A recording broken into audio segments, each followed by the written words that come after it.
Hello, everyone. It's Daichi Smart Hack. Today, we're diving into the wisdom of the Oracle of Omaha. Buffett says most people should just buy a low-cost index fund. But which one? The answer is simple.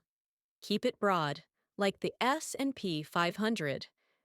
Don't try to be a hero and pick individual stocks unless you really know your stuff.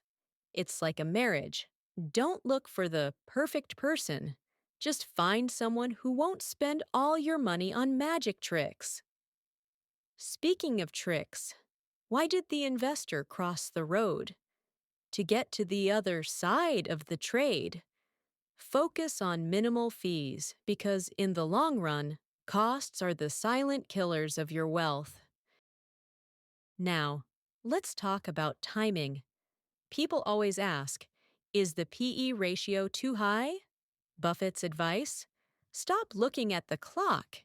You don't need a single magic metric. The beauty of an index fund is that it protects you from your own ignorance. You are betting on American business as a whole, not a single winning moment. If you try to time the market, you're basically playing a game you aren't equipped for. It's like trying to play chess against a supercomputer while you're still figuring out which way the horse moves. Trust the process and invest consistently over 20 to 30 years.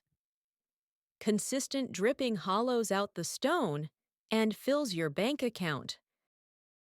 Let's get real about the risks. Could stocks stay expensive for a long time? Yes. Look at Japan in the 90s. But even if returns drop to 3 or 4%, what's your better alternative? Keeping cash under your mattress? Your cat might enjoy shredding it, but it won't grow. My broker told me he has a guaranteed way to double my money. He told me to fold the bills in half and put them back in my pocket. Jokes aside, index funds are about staying in this game.